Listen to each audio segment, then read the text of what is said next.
welcome back to the book club reading thing that we do, the live streams.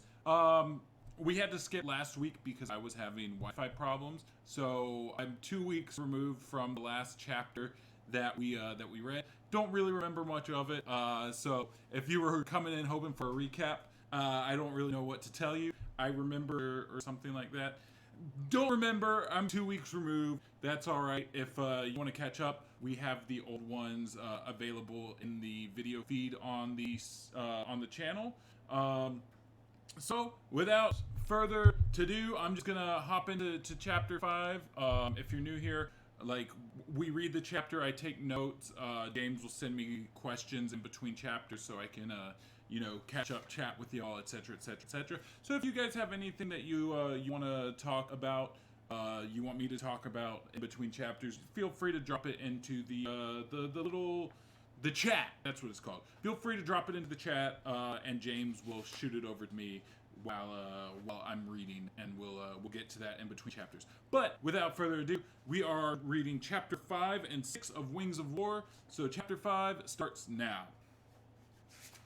Hawkgirl wasn't the only member of the League who knew that the calamity at the Fleischer Bridge was a decoy. However, that didn't mean they could afford to ignore it. Superman and Wonder Woman moved to reinforce the bridge's trembling supports, which had been severely damaged by what appeared to be a series of bomb blasts, while Green Lantern bolstered the sagging roadway with a beam from his ring. But they could only keep that up for so long. Someone had to evacuate the people trapped on the bridge, and that task logically fell to Hawkgirl, the Flash, and Martian Manhunter. The speedster wove through the maze of cars and carried motorists and frightened motorists to safety. Carried motorists and frightened motorists to safety, while Hawkgirl and the Martian conducted an airlift operation. But it frustrated the Thanagarian that her part in the rescue effort was so insignificant. If she had been Superman, Wonder Woman, or Green Lantern, she could have pulled off an entire busload at a time. And it frustrated her even more when she saw a suspicious-looking helicopter shoreline. Then Superman's voice rasped in her ear, "Hawkgirl, go after the helicopter!" She looked down at him. He was still shoring up one of the bridge's supports with his amazing strength, refusing to give in until the last motorist was safe. But that time wasn't far off. Jean and the Flash were almost done carrying people to safety. If anyone could be spared, it was Hawkgirl. "Go!" Superman repeated. Trusting that he knew what he was doing, the Thanagarian soared westward and hoped she wasn't too late. Batman had been too far away from the Fleischer Bridge to help the people caught on it, and he had been too slow to catch up with Bane when he had hauled Boris Kerensky out of his limo. But as Batman watched the mercenaries' helicopter recede into the distance, he had vowed that he would get the Luristanian leader back. Okay, so Boris Kerensky was the leader of Luristan, or it was Luristania or something. Bane's working for the Kasnians. They're not getting along. There's a dispute over territory, if I remember correctly, and so they both came to the World Nations headquarters to kind of sort that out. Okay. Bane won't win, the detective had told himself. I won't allow it. Fortunately, he had arranged a way to join his teammates in the air. Punching a quick set of commands into a tiny remote control device, he had summoned the Batwing, his sleek, black, one-man plane, from its hiding place under Metropolis Dock. A couple of minutes later, the approach of the bat-shaped flyer had caused the already frightened people around Batman to scatter. As the Batwing had dropped into its owner's vicinity, a rope ladder had cascaded from its open cockpit. The disgusted Dark Knight had grabbed the rope ladder and clambered into the cockpit.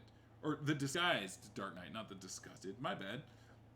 Then, with the crime fighter safely aboard, the Batwing had accelerated again in pursuit of Bane.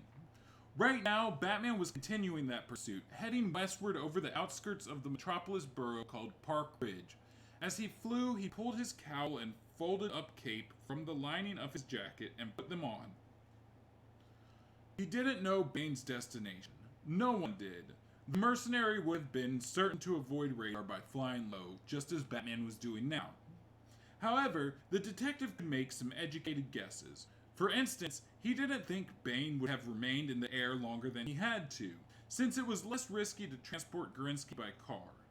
Also, the mercenary would have needed to land unseen and hide his helicopter afterward. That meant a rural area, a place with lots of trees and open fields, and little in the way of human habitation. There were few such locations west of Metropolis. The closest one was Fingers Crossing, which I assume is a reference to Bill Finger. A town made up mostly of farms, vineyards, and the estates of wealthy families. In fact, billionaire socialite Bruce Wayne had once dated a girl from Fingers Crossing.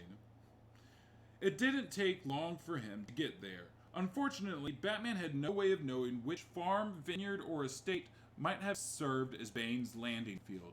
All he could do was fly over the alternately wooded and open areas until something caught his eye. At least, that was what he thought, until he heard a feminine voice in his ear. "I'm getting close to the place where Bane landed his helicopter." Batman's brow furrowed. "Hawk Girl?" "Yes," she said over the comlink. "Is that you, Batman?" "It is," he confirmed. "Where are you?" "I'm not sure," Hawk Girl answered. "Somewhere west of Metropolis. Lots of trees and green hills, and a very suspicious-looking little plane that I've been keeping an eye on for the last couple of minutes." "Is it black?" Batman asked. "With an unusual-looking set of wings?" "Wait a second," said Hawk Girl. There was a sound of swiftly beating wings in the background. "Don't tell me that's you!" Batman grunted. "It's me." The detective was curious as to how his teammate knew where Bane had landed. "How did you wind up here?" There was silence on the comm for a second. Then Hawk Girl said, with only the slightest trace of irony in her voice, "A little bird told me." Batman was about to ask for a more satisfying explanation when the winged woman spoke up again. "There!" she said. "That big red barn on the right!" The detective peered out the passenger side window of his plane. He could see the barn Hawk Girl was talking about, next to what must have been a farmhouse before time and neglect brought it down. And as he wheeled to keep from overshooting it, he could see Hawk Girl herself. She was an undeniably graceful figure, as comfortable in the sky as any bird, but then her wings were real, as much a part of her as her arms and legs. Though she had never revealed to her teammates if she had been born that way or she had acquired the appendages later. In fact, there was a lot Batman didn't know about Hawk Girl, and as far as he could tell, she wanted to keep it that way. The detective scanned the terrain in the vicinity of the farmhouse for a moment. Then he said, "There's a long open field 200 yards northeast of our target." "I see it," said Hawk Girl. "Meet me there," he told her. Then he banked the Batwing and headed for the field. Hawk Girl felt an unexpected thrill of camaraderie as she and Batman approached the red barn through the dense woods that surrounded the place. But then it had been a long time since she had worked in tandem with another top-notch detective. The last time had been back on Thanagar, where she had been a member of her planet's airborne security force. Okay, I think that's a continuity breaker right there, because in Secret Origins, it's pretty evident that that her and Batman have worked together before. We learn in Starcrossed that she's been on the planet for 5 years, and in Secret Origins, Batman already knows her. So she's been around since about the Lost Years, and has worked with Batman. Even in Justice League, she's worked with Batman. So it's like, you can't say she hasn't worked with a detective since Thanagar, because she's worked with Batman since Secret Origins at the very least. But that's neither here nor there. That's for the notes. Of course, Hawk Girl's homeworld was a long way from Fingers Crossing, and at that moment, she didn't need any reminiscence of that to distract her.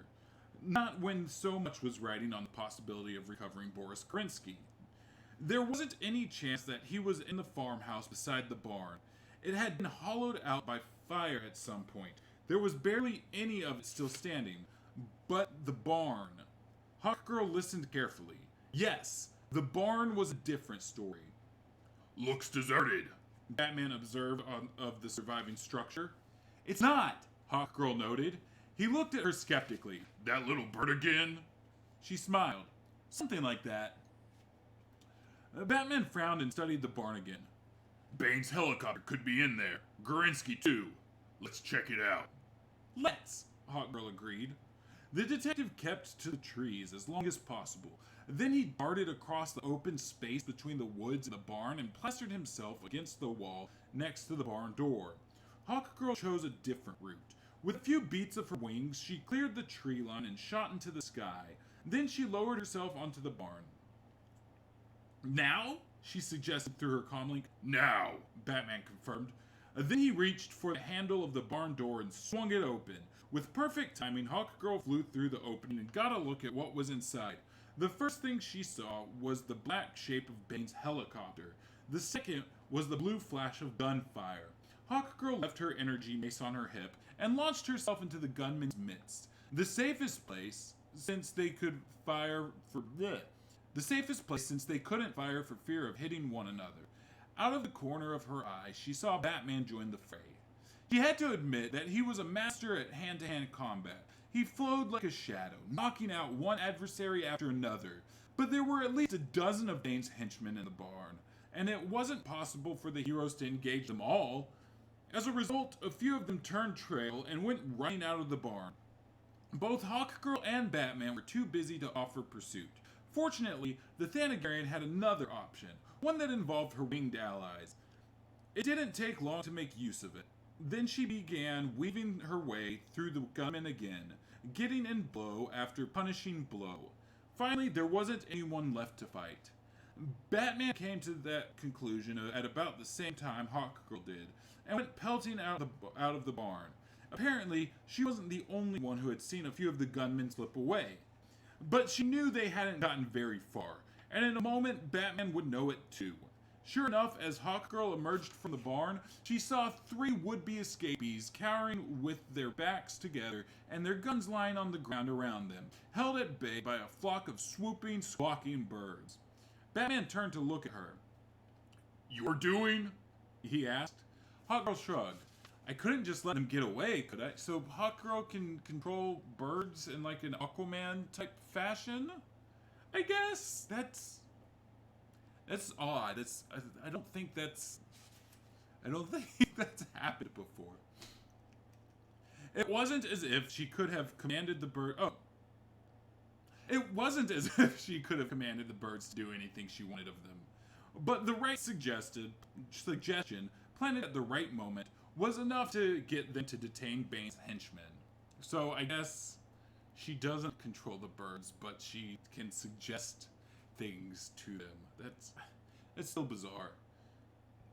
Indeed, Hawkgirl had been tempted to enlist the birds' help in the dark confines of the barn. However, she had feared that a stray bullet might kill one of them.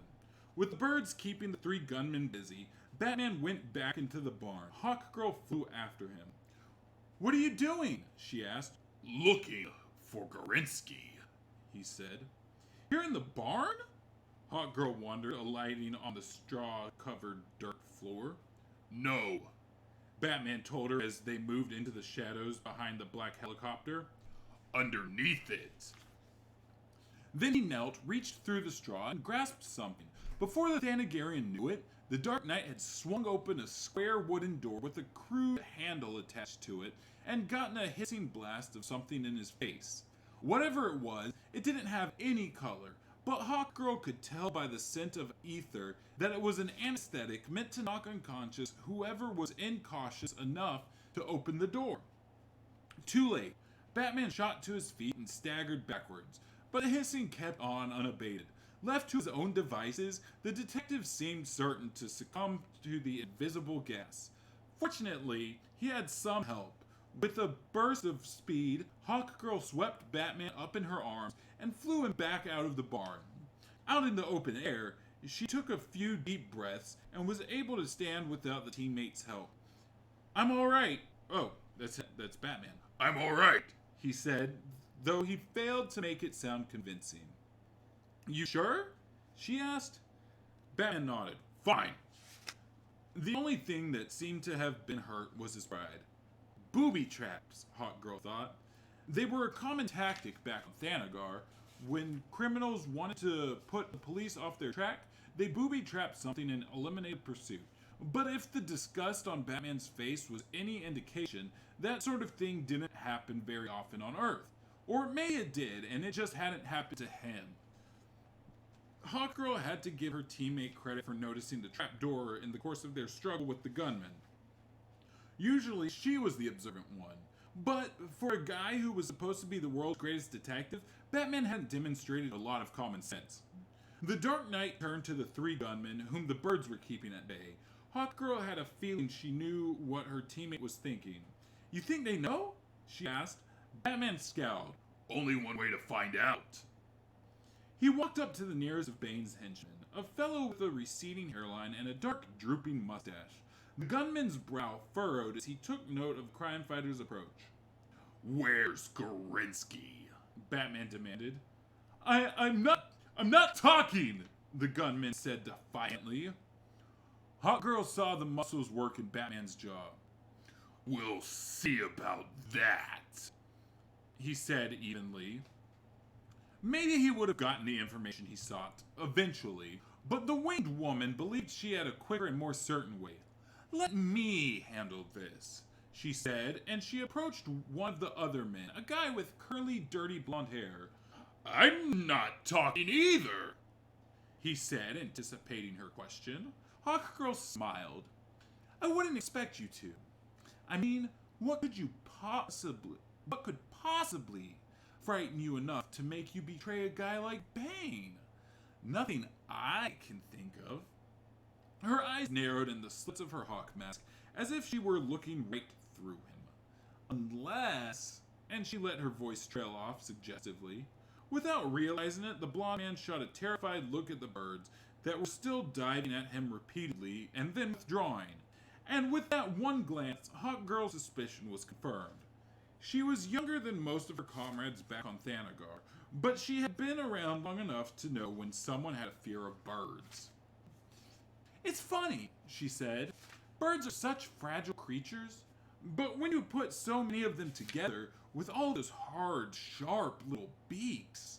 The blonde man's eyes opened wide and his face lost its color. You wouldn't, he muttered, his voice thin with fear. Who? Me? Hawkgirl asked. The bird began to squawk, more loudly as they dove. They sounded hungry, famished, in fact. You can't do this to me, Bane's henchman groaned, holding his hands up in front of his face. I'm just standing here watching the show, Hawkgirl told him. Of course, I might be convinced to put in a good word for you. That is, if you tell us where Bane has taken President Gorinsky. I don't know, the man cried. Judging by the tone of his voice, he was telling the truth. Hawkgirl changed her approach. Then tell me who hired you, she said. The gunman struggled with the terror, but only until the bird started coming a little closer. Then the answer spilled out of him. Murtaugh, he said through clenched teeth. Hawkgirl didn't know the name, but Batman seemed familiar with it. Donnie Murtaugh, he asked. The gunman nodded frantically, his eyes riveted on the storm of birds. Yeah, that's him! Now call them off before they pick my eyes out! Hawkgirl glanced at Batman. He nodded once, signaling that they had the information they needed. I'll call Superman, she volunteered, and let him know what's happening. Batman didn't object. In fact, he didn't say anything at all, leading Hawkgirl to wonder if the gas hadn't affected him more than he was letting on. Or maybe, she thought sadly, the man in the cowl just wasn't all he was cracked up to be. That's the end of chapter 5. In between chapters, I plop things into a notes document. Some of you guys already know this, but some of you might be new to this. So we've got a bunch of columns that helps us keep track of like canonicity and timeline stuff and stuff like that. The first column is for like character appearances. In this chapter, we didn't get anyone new who hasn't been in the book before, but we did get a mention just there of Donnie Murtaugh, who is a new character, so I'll go ahead and plug him in. The next column is stuff that makes the canonicity questionable. So we have Hawk Girl hasn't worked with a detective since Thanagar.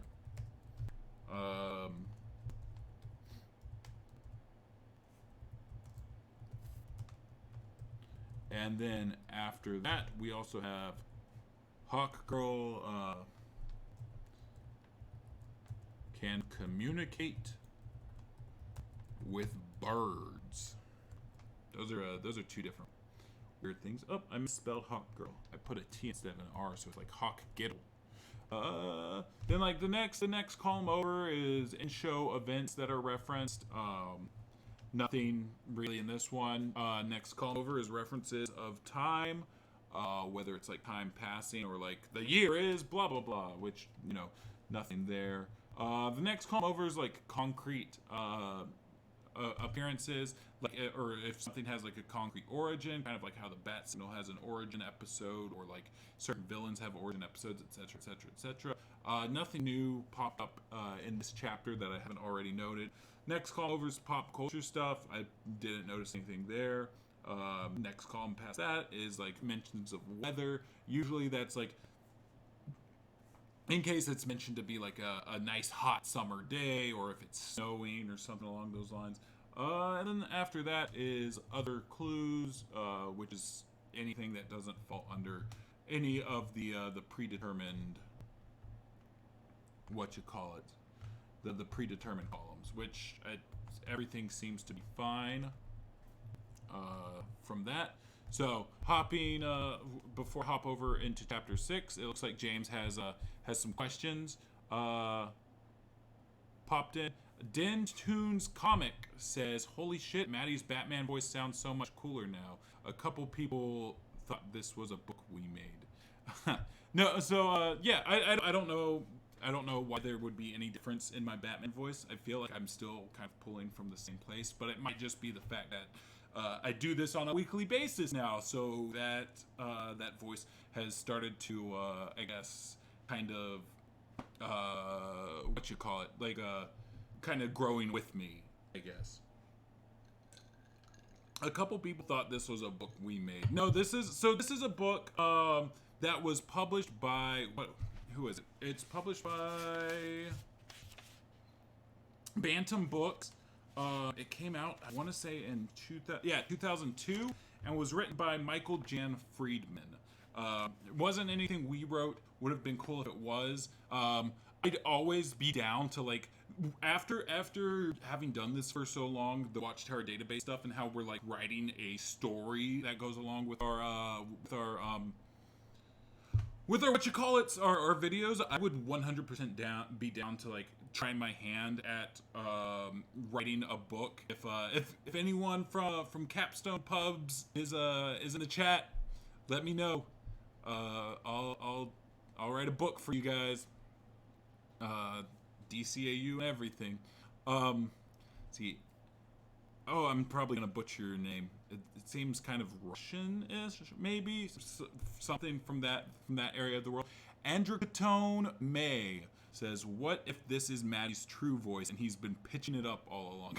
I mean, it might be. Should I just talk like this for the rest of time? That bird power of Hawk Girls was in her original official bio pre-Starcross, but yeah, we never saw it on the show. Interesting. Okay, that was a note from James. Let's see. Androctone also says, "Would the president count as a character appearance?" The president. Did I mention a president? I don't remember that specifically. Are we talking about Gorinsky? Because I've already mentioned, or I've already put him in the notes a couple chapters earlier. Oh shoot. James says there was a couple questions that I missed. Hold on. Not a question, but something funny. Slow latency is making the stream much smoother, but your voice is randomly deeper pitched. Not enough to sound too weird. It's kind of funny. Huh. Interesting. Okay, so apparently my voice is a little deeper than usual. That might be why the Batman voice sounds different. Okay. Dentoon says it's to make his Flash sound less like Sonic. I want more Flash. All right, so I think I'm caught up with you guys, at least from what James has sent me. So I'll go ahead and I'll hop into chapter 6, which, okay, that's gonna be like 10 pages. That's not bad.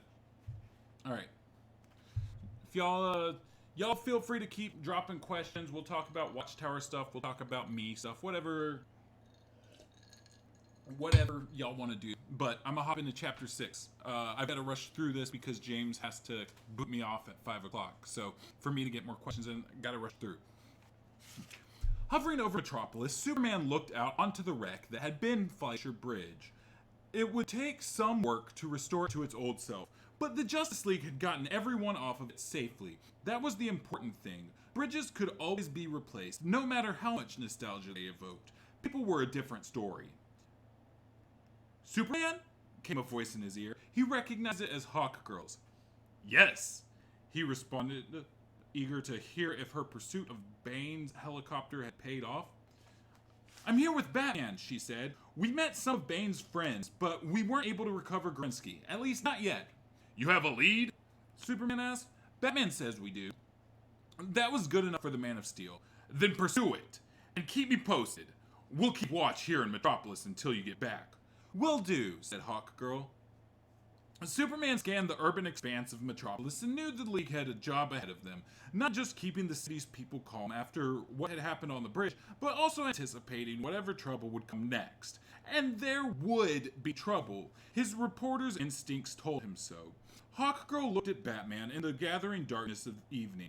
So we pursue our lead together, I guess. Her teammate eyed her through the slits in his mask. I usually prefer to work alone. So do I, she said. Usually. But I don't think either one of us is going to be of much use back in Metropolis. Batman frowned. And if I were Grinsky, Hawkgirl told him, I'd want us both on the case. It's like they say, 2 heads are better than 1. Still, her teammate seemed hesitant. She wondered if there was something she had missed. Finally, Batman nodded. All right, we'll work together. Good, said Hawkgirl.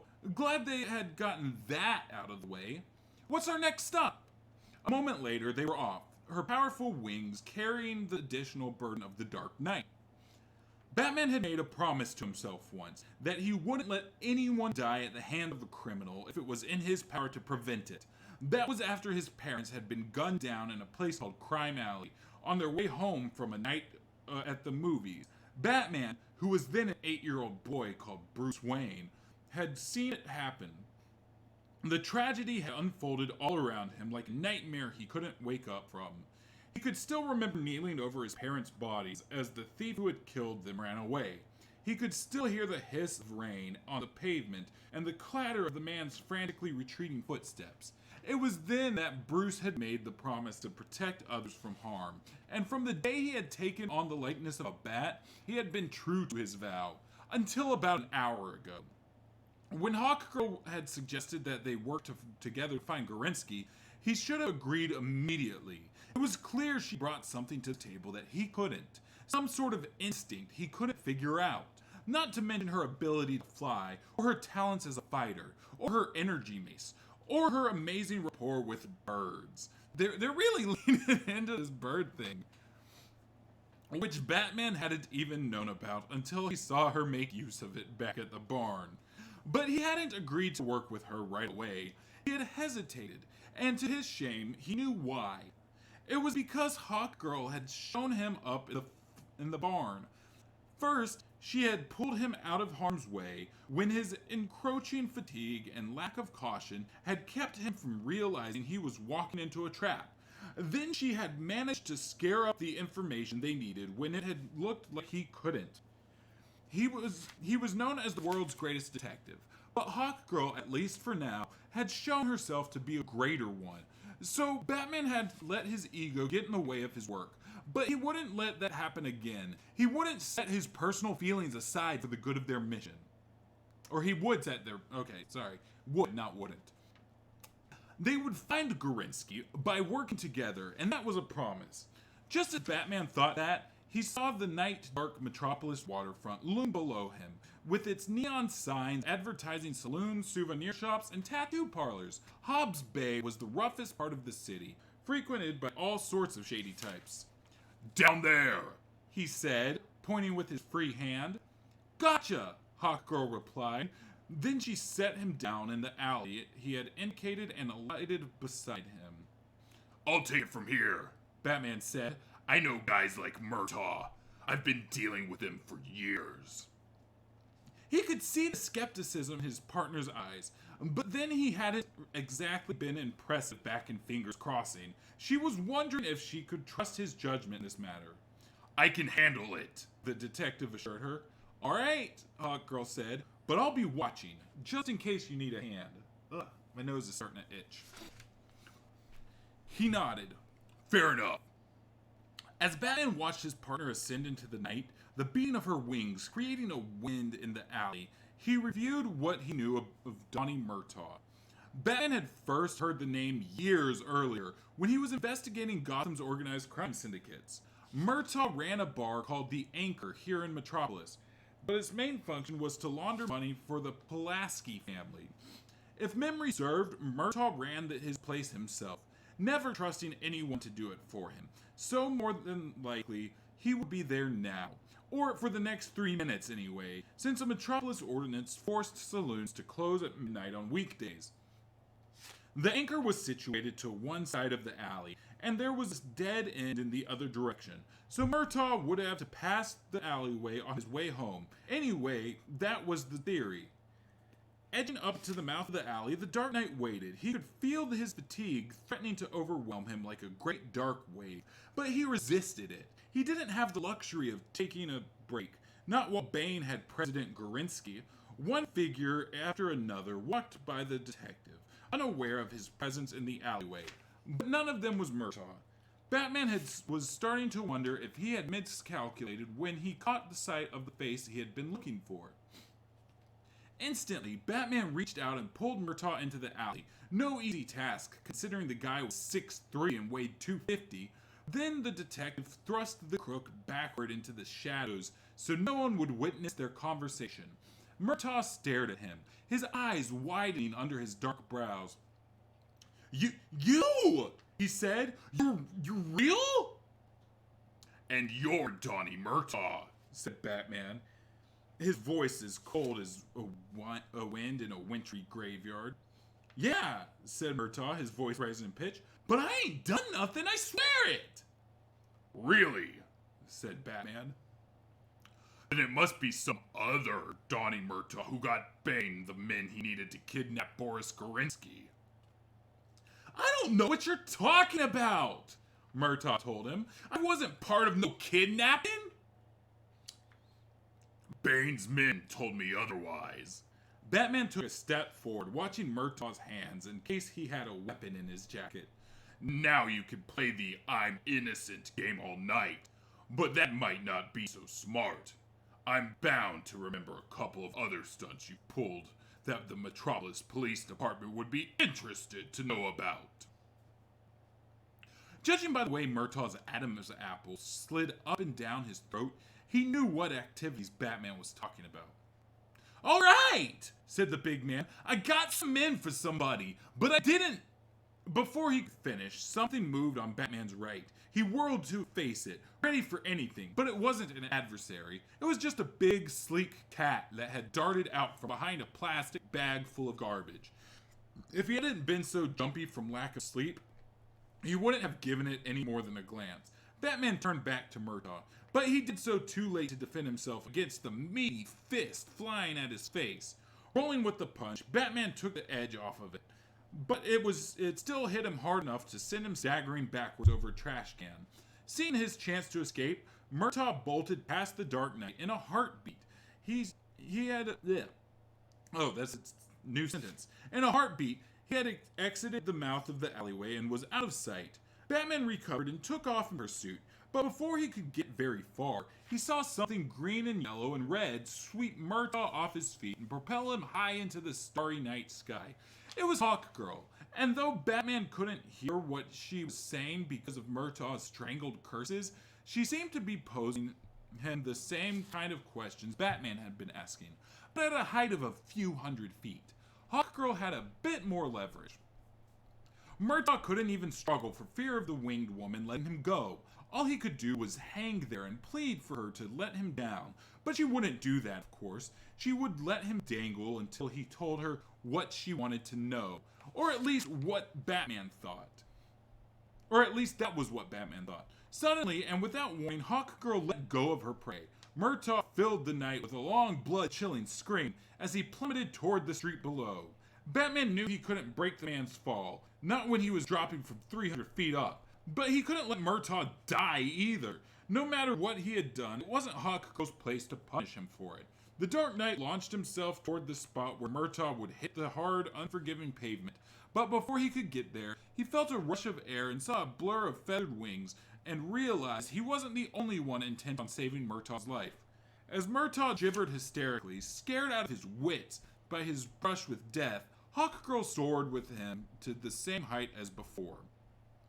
But they didn't stay up there long. A minute later, Hawkgirl descended almost to ground level and dropped Murtaugh into a pile of bulging garbage bags. "He doesn't know anything," she said sourly. "Are you sure?" Batman asked. Hawkgirl nodded confidently. "I'm sure." Batman frowned. "A dead end." Just like the alley they were standing in. "Looks that way," said his partner, "but there's another way we can go." He looked at her. "And where's that?" "Back to Fingers Crossing." Batman didn't know what Hawkgirl had in mind. However, considering she had been by far the more effective member of their partnership, he could hardly question her recommendation. "Let's go," he said. As before, the winged woman lifted him off the ground and made her way through the night sky. As they left the alley, Batman took a last glance at the unconscious form of Donnie Murtaugh. "Was that really necessary?" "Oh, that's Batman, that's not Donnie. My bad." "Was that really necessary?" he asked. Hawkgirl chuckled. "Sometimes you've got to take extreme measures." "What if you had missed him on the way down?" Batman asked. His partner smiled. "I never miss." Batman believed it. Okay, so that's the end of chapter 6.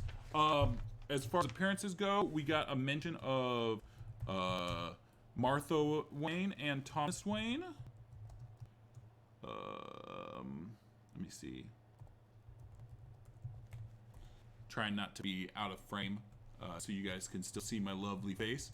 If you guys have any discussion stuff y'all wanna talk about, feel free to drop it below. Whether it's about the book, about Watchtower Database in general, the DCAU, me, myself, and I, whatever it is. We've still got like 20 minutes on this stream. I guess I read that a lot faster than I intended to. That's fine. So we got Martha Wayne and Thomas Wayne were mentioned, and then there was the Pulaski family was mentioned.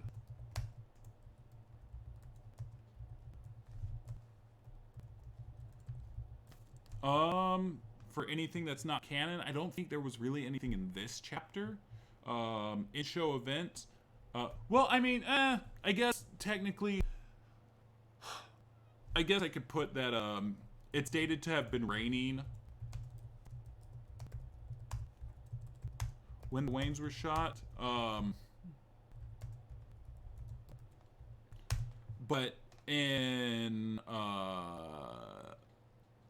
the pseudo flashback we see in For the Man Who Has Everything, it's not raining. That was more of a delusion than a flashback, but it's based on Bruce's memories, so I feel like it's probably worthwhile to mention. As far as mentions of time, Bruce was 8 when his parents died. And then, let's see.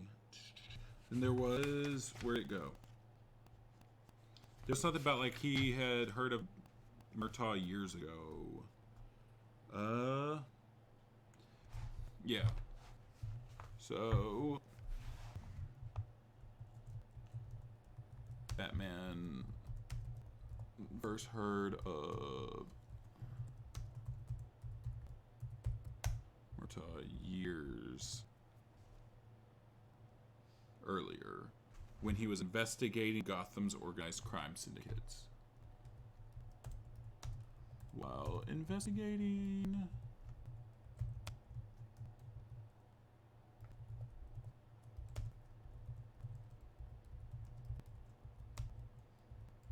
Which makes me wonder if I sometimes I'm like really bad with the low level names, so I don't know if like the Pulaski family was brought up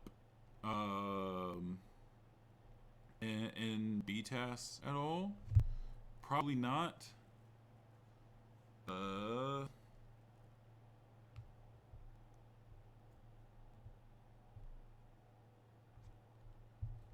Let me see. Pulaski Family DC Comics.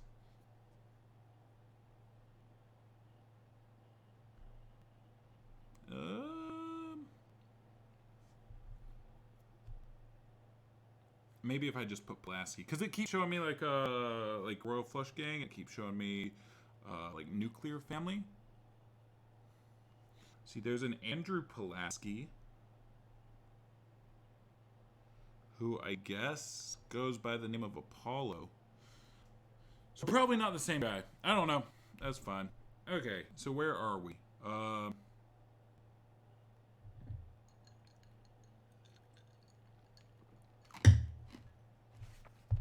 Back on the pitching. Apparently, Din says the real truth is that our filming software pitches everyone's voice a bit higher.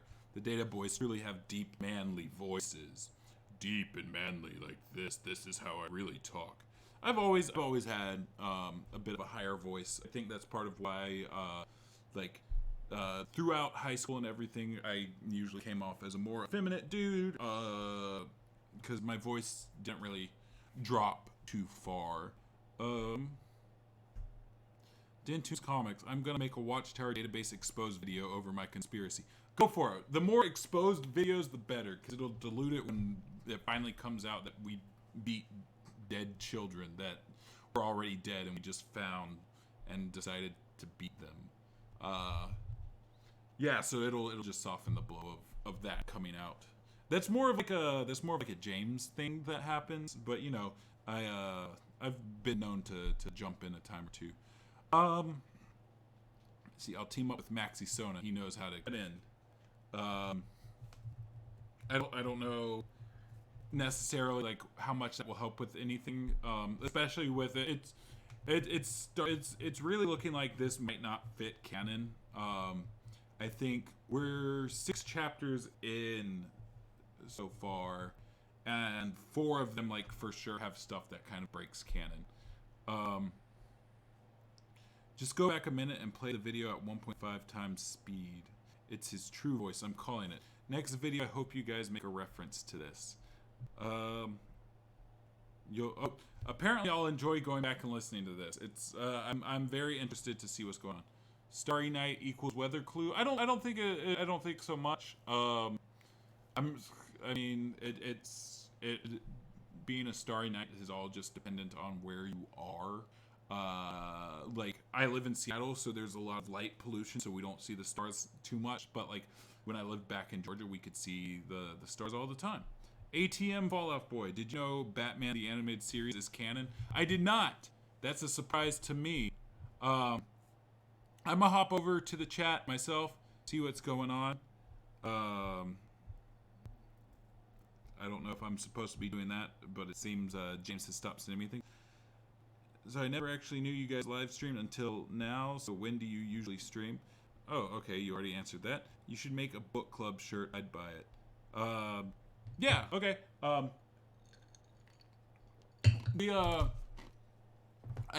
think we need to, before ever making a book club shirt, part of the point of this is so like we can do kind of like Will Cannons or stuff like that on these. Although I think we're just gonna do that as a show called The Book Report, but it also very much depends on like my availability to write extra scripts, because right now, like, I write Vanishing Point script every 2 weeks. I write a new script for that, and then I'm also very heavily part of the storyline that we're doing throughout the Will Cannons and the timeline videos and all that. Essentially is like the majority of the storylines written by me. I run the ideas by James. James gives punch-ups and also puts in some details and stuff every here and there. So for those videos, like, I do a lot of the legwork on the research and stuff, and writing the scripts as well. The Willet Cannons, James usually writes like all the way through by himself. But like, I go in and do punch-ups on those and stuff. So it's just I have so many spinning plates going on that it's difficult to find time to write these book report ones, especially since the idea with those as well is that I would also be using them as a means to start learning video editing too, and it's a lot. There's a lot going on, and I start college back this month, so my time is going to become more and more limited as it goes on. I wish my internet didn't go out last week, and I probably would have worked on the book report video for the the Golden Opportunity book that I finished a couple months ago. But it is what it is. You can only do so much as a human can do. On your guys' about section, it says you have 4 million views, which I'm pretty sure is inaccurate, especially looking at subscriber count.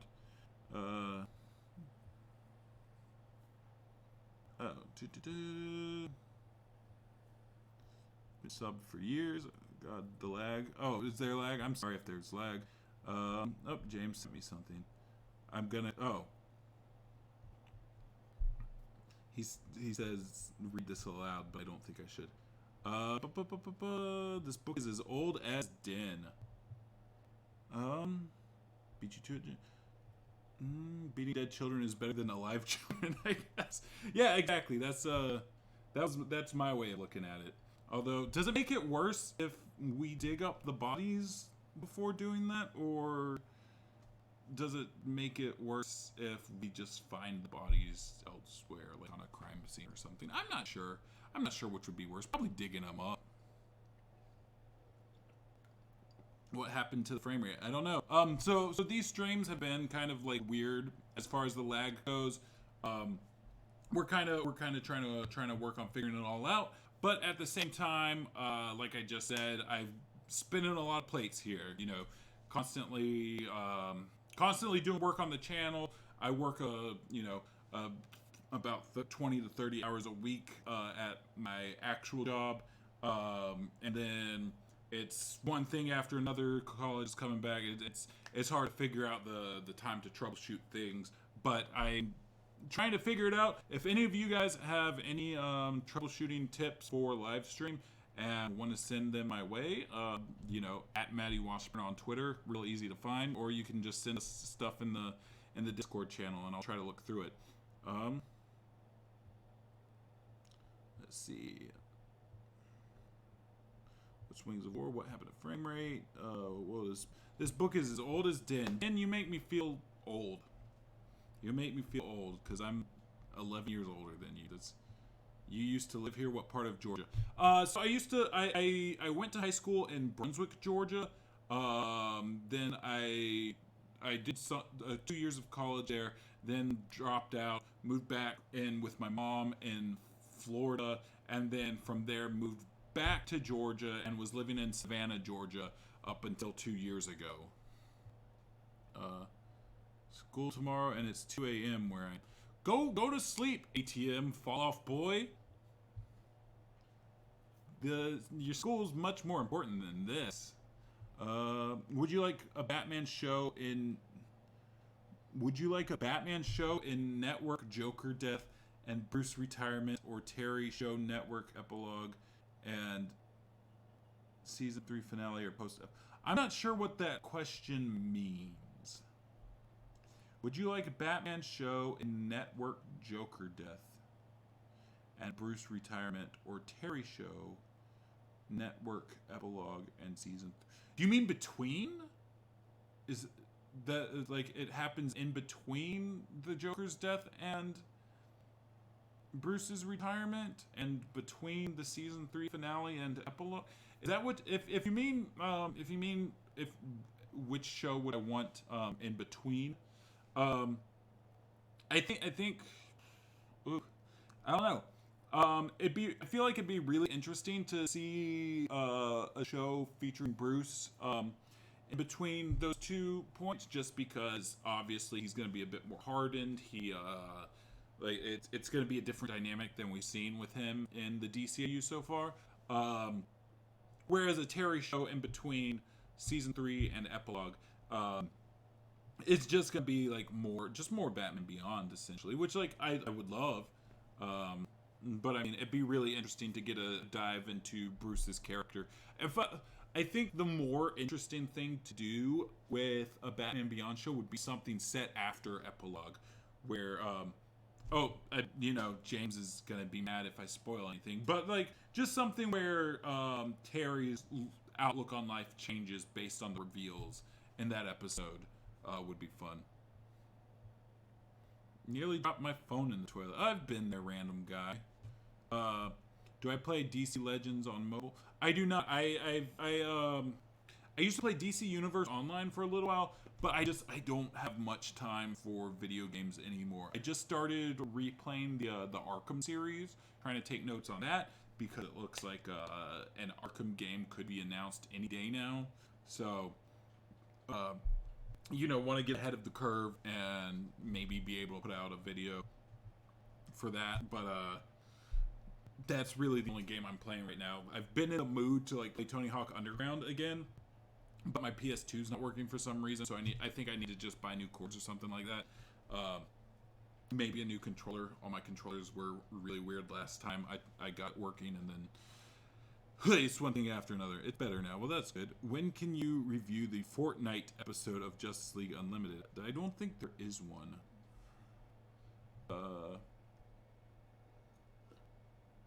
Oh, y'all are talking about me digging up the children. Yeah.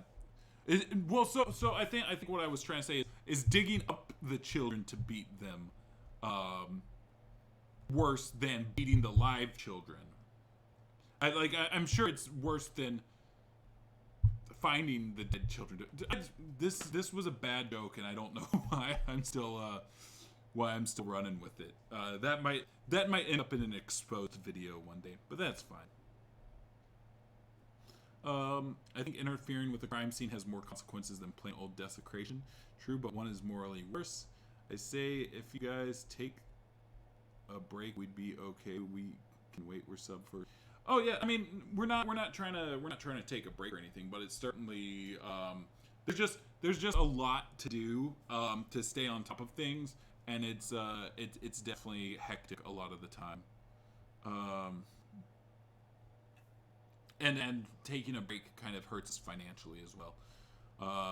Not that we make a lot of money off of this, but sometimes when stuff blows up, like like that DCAU video we just did, it's a decent chunk of change, but it's not like it's not like we make enough money to survive off of the YouTube. However, if you do want to help us out with that, if we had $1 from every subscriber on our Patreon, we'd be making so much more money than any of us do at our normal jobs combined. So head over to patreon.com/DCAU Watchtower, plop yourself in for $1 every month, and we'll throw you up in the Vanishing Point credits, and we'll do whatever else it says we do for $1. If you're over there and you see something you like that's a little bit more money, we won't stop you from doing that either. But that's just a suggestion. If y'all don't have money to do that, that's okay. But like the way I see it, I assume our audience skews a little bit lower, so I don't know if like you guys have income to even get rid of $1 a month. But just a suggestion. Could a live-action series/movie ever be set in the same continuity as the DCAU, or would that kind of go against the whole A part of it? Yeah, I mean, James just said the books aren't animated, so like maybe, like I guess, but I feel like at the same time it would be kind of weird. Like I don't see. Has there ever been like a live action? I know there's been live action stuff that gets animated follow ups, but has there ever been animated stuff that gets live action follow ups? Be interesting. Stargirl show will be nice with Artemis Croc. I'm looking forward to the Stargirl show. I don't know if they're setting it in the same universe as the Doom Patrol and Titan stuff, but if they do, it'll definitely be fun. I've been enjoying Doom Patrol. Titan season 1 was kind of a mess, but I'm excited to see season 2. Oh shoot, we got 4 more minutes, and then James is gonna kick me off. So just so you guys know, between season 3 and epilogue, we'll possibly have more Zeta. Yeah. I mean that would be a definite upshot. Okay, so there was talks of a live action Zeta movie with John Schneider, who plays I think Bo Duke from Dukes of Hazzard. He was also Clark Kent's dad in Smallville. I found a small blurb about that. Him and Bob Goodman were trying to pitch it to WB, and it never happened. So I guess technically, like, that could have been canon to the DCAU. Who knows? Let's see. Arkham Timeline could be fun. Batman Beyond the Beyond. Fortnite kind of sucks a lot.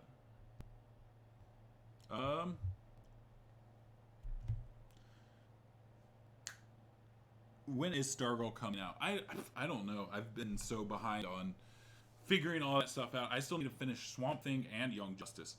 But as I say, I still need to finish Young Justice. I'm gonna ask my thoughts on Young Justice. Up to where I've been, it's been a lot of fun.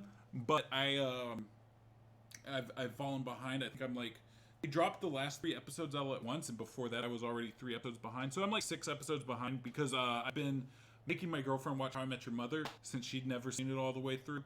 So we've been doing that and falling behind on other stuff. And then in my spare time, like, I've been rewatching Doom Patrol because I'm working on a Doom Patrol Titans timeline, which should be out soon. But I mean, I'm like 12 pages in and still have like 20 years worth of content. Like, I'm up to 1999 in that universe's timeline, and it goes up to 2020.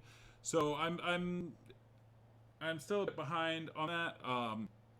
So between that and the How I Met Your Mother, I might still be behind on Young Justice for a little bit longer. Wait, a live action Zeta movie almost happened? Yes, live action Zeta movie almost happened. I just screenshotted the blurb about it the other day. I'll post it in the Discord.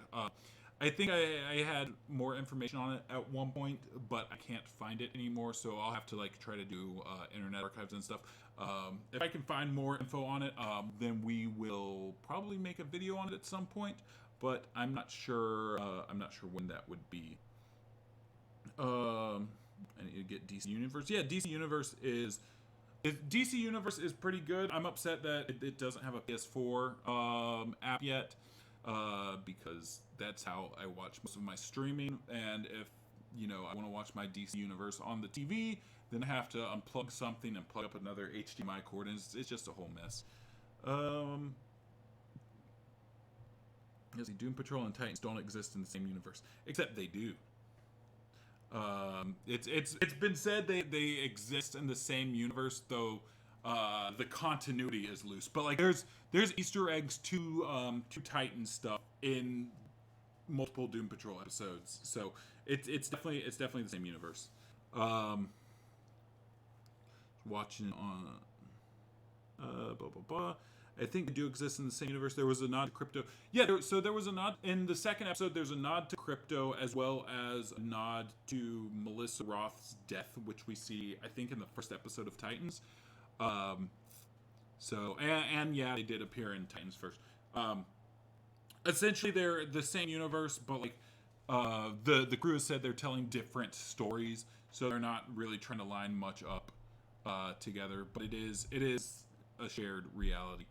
Will you guys ever do a DCAU meme review? Maybe, I don't know. I don't want to just like copy another YouTuber, especially one that has such controversial stuff behind him, but that's neither here nor there. That being said, it's 5 o'clock. It's about time for James to kick me off, so I'm gonna go ahead, sign off here.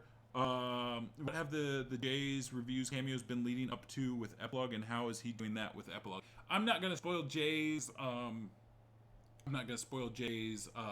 storyline here. All I can tell you right now is that James and I have been seemingly wiped out of the continuity, or that continuity altogether might have been wiped out, as seen in the DCAU timeline video that we just did. But, you know, other than that, I'm going ahead signing off, because James needs to go pick up his wife. So, without further ado, where'd my little start bar go so I can find the program and get me out of here? And